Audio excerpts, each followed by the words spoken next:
Yeah, hi, I'm Jeff Rosenstock. What do you want me to say? I'm in a band with my friends. I make music for a cartoon called Craig of the Creek, which is on Cartoon Network, season 3 right now. And I'm not wearing my glasses, so I can't see. Thank you, Jeff. So And we are here talking about Ska Dream. So you took yes, no dream yeah, and you made Ska Dream. It came out on 420 yeah, at 3:11 a.m. yes, and and it was announced on April 1st. And I remember when it was announced, I was pumped. And I was like sending everybody I know at the label like texts and stuff. And then I think like somebody, not at the label, but somebody else was like, oh, it's April 1st. That is an April Fool's joke. And then I felt like I was duped, and I was ready for this. And I remember I was like drafting a subtweet to the label the day before about getting my hopes up for this record. And then it was released and it was such a wonderful surprise. Is that what you wanted out of that? Yeah, pretty much. I just, wanted a real good long con. I like a good, I don't know, I like a good bit. It's April Fool's. It seemed like, that would be, I think initially, initially we wanted it to come out on April Fool's, and then it wasn't like ready yet. And then we were all talking about doing it that way. We're like, oh, this is even funnier because no one's gonna even know if it's real or not. It honestly was so funny. It was like, and that Thanks.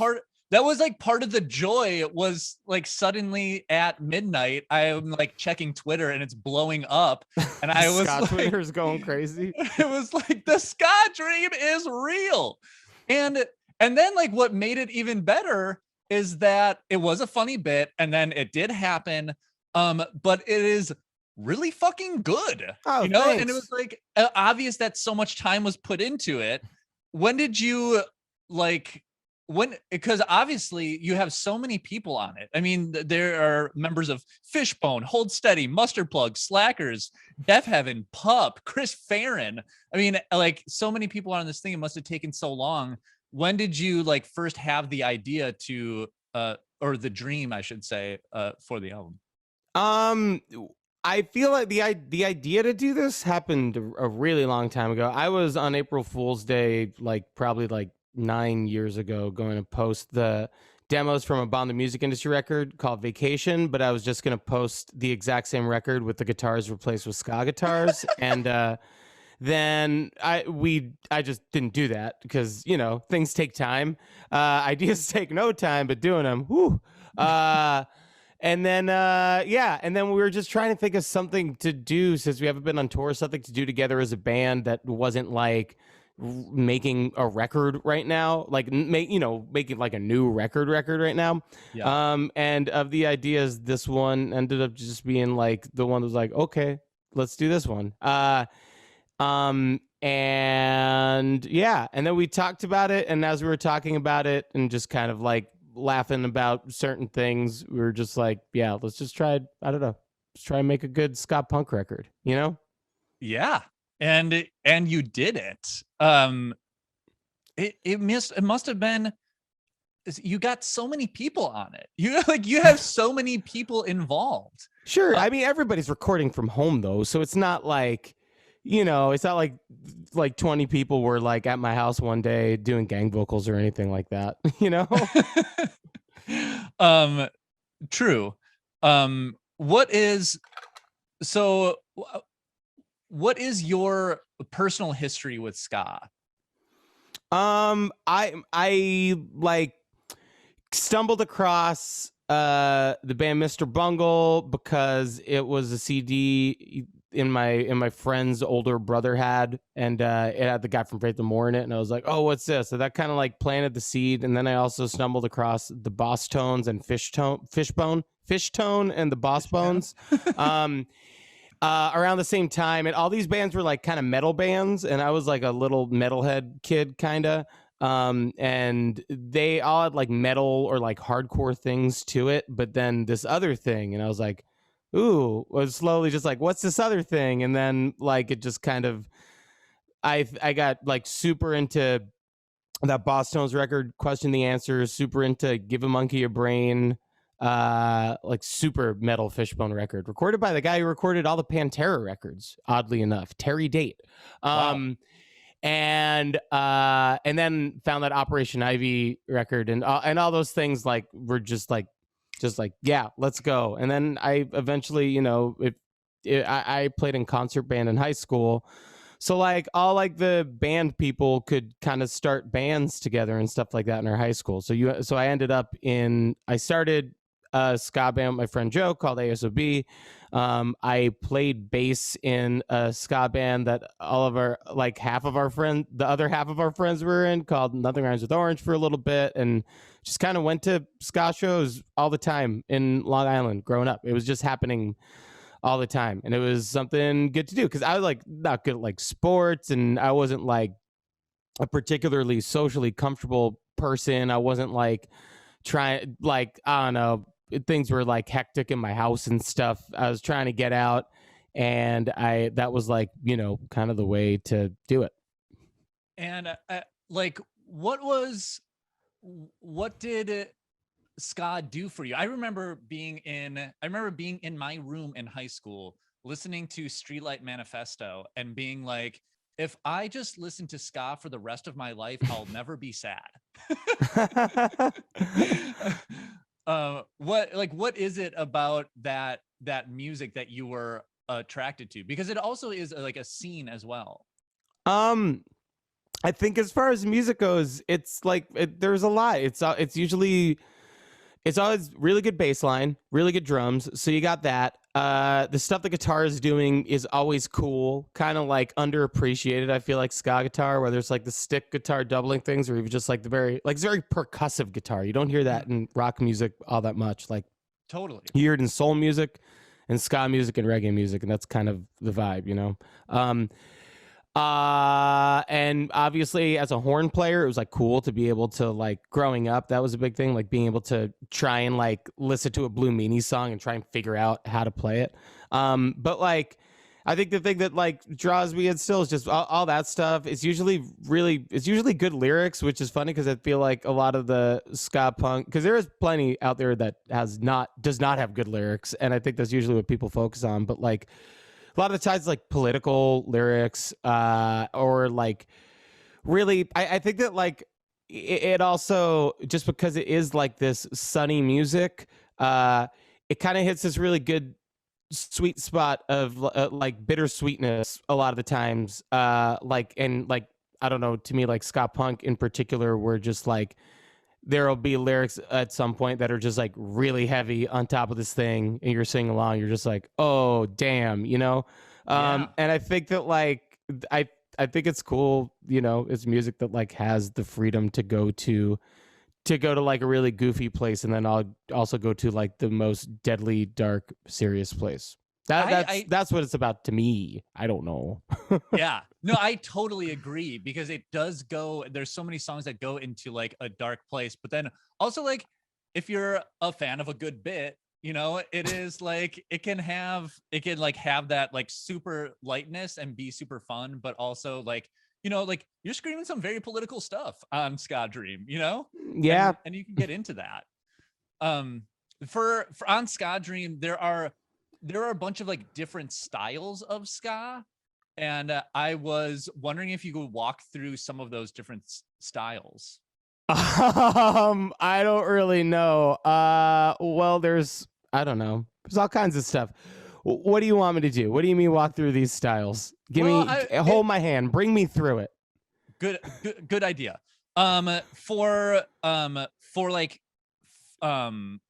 State Line, it is Ska Line. It is like a super dubby song. Yeah, you know? Horn Line. Well, that was I love. That's kind of like what I listen to like now. You know, like I not literally now, but I find myself listening to a lot of dub lately, and I don't know. We just want to have some dub on there too. I think we, you know, I noticed Yeah. I noticed that on the EP that you released last year too, was that it was like super dubby. And Oh I was yeah. like also like going through like a big dub phase myself. And I was like, and last summer I was like, this is the summer of dub, you know, like I'm sitting at home, it's just like super, super humid, and it's just like it's Yeah. heavy and thick in the air, and it just like felt right. Yeah, that's kind of perfect for dub, you know? Yeah. Just like heavy, not doing anything in the heat, just like whoo. Yeah. Oh man, I wish I did a better job making collapse dub. I wanted that to go on for like for forever. It's fun. The It is horn fun. line was cool because my buddy AJ, who I play in a band with, or I played in a band with in Brooklyn, and we never played a show. And I've known him since we were teenagers because he's from like the Long Island ska scene.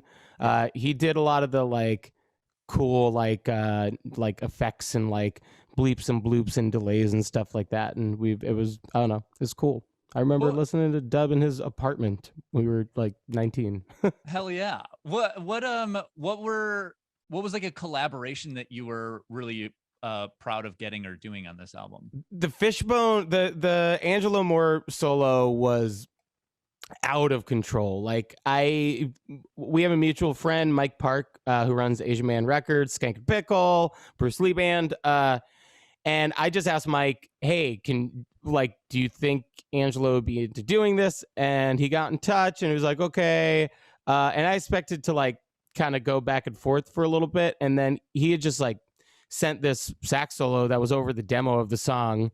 And it was just like, I remember being like, oh God, it's on the demo. And then it got up to the point I was like, oh, it doesn't matter. This is like the best thing I've ever heard. It's like, it was really good. It was cool. I was stoked not only to just have him on there because Fishbone being like such a like early band for me, especially, but also that it was it was really good. He didn't like phone it in. It was just like it was awesome. I was really stoked about that. And then I was also pretty surprised and happy that George from Deaf Heaven said yes to screaming on it because he's recorded with Jack, who we record with, and I was just like, Jack, just maybe, like shot in the dark, and he was way into it. I was like, this rocks, heck yeah!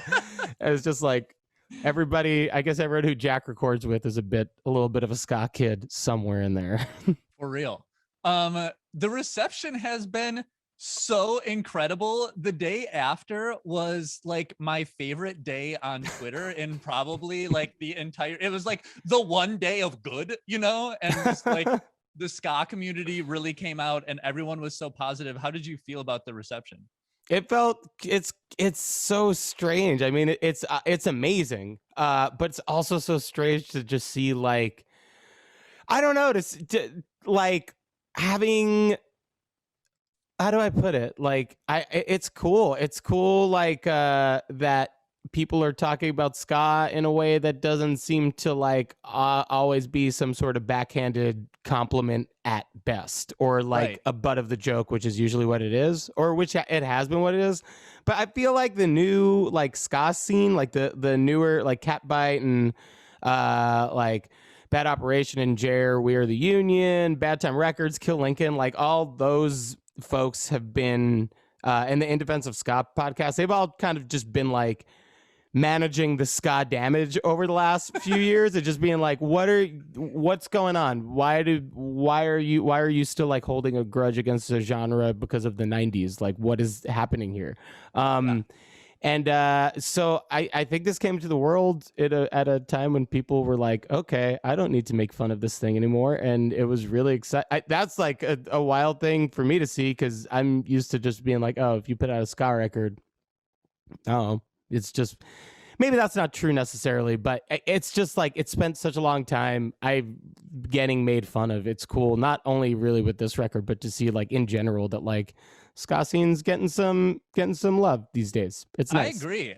Like my boss was in a ska band, and like I, you know, was raised on the third wave, and we were like, we always talk about like when we're doing things, we're like, there is going to be a great ska rewrite, you know, where we like we go like critics will go back and do like the top 100 albums or whatever, and like it will get its justice. And it feels like, it does feel like this is like you are pushing on the door of like something new here. Yeah, trying to give the boulder a little nudge up that hill with the others, with ska bands and stuff. You know what I mean? So go ahead. I don't know. Please. I was gonna say, so with like the positive reception and with like everybody, like, you know, I feel like expressing their love, is this a thing that you're gonna do in the future, or is this has like, you know, do you want to do more? Oh, we don't have any plan to like. What would the extension of this be? You know, like do other records and stuff like that. We're not gonna. That. I feel like you get to do this bit one time in that way. But you know, I would like to. I mean, I would like to at some point just play a few shows with this band and play those as that. But there's no like plan to like make ska more like, this took a long time. We're not just gonna keep like, all right, let's keep, who likes diminishing returns, and then just keep going and going and going. But like, you know, me and Kevin and Dan already play in a ska band called the Bruce Lee Band, so it's we're like, you know, some of us are out there doing it still, you know. We're in I don't mean it like that, like everybody's playing in bands and stuff like that. So yeah, I think I you know, I think that's a perfect answer there. I would love to come out of this with a song to play from a different band. And I was going to ask, what is your favorite Fishbone song? But you also, well, maybe let's do both. Or could we do, what is your favorite Fishbone song and a favorite like new ska band that you've been listening to? Sure. I would say favorite Fishbone song. Okay, well, I mean, I feel like "Unyielding Conditioning" by Fishbone is kind of the undeniable great Fishbone song. It's really great. I would say put on that one. That's a good jam. What makes it great? I don't really know. All the lyrics are beautiful. The horn line is great. It's played good. It just sounds, it's just like something I feel like you want to just be trapped in for a while and just like vibing, and then it goes into a sick sax solo that, yeah, it's tight. Right on. And new songs, I would play the song R/Edgelord by Jer. Jer played like all the brass in this record, and that rules.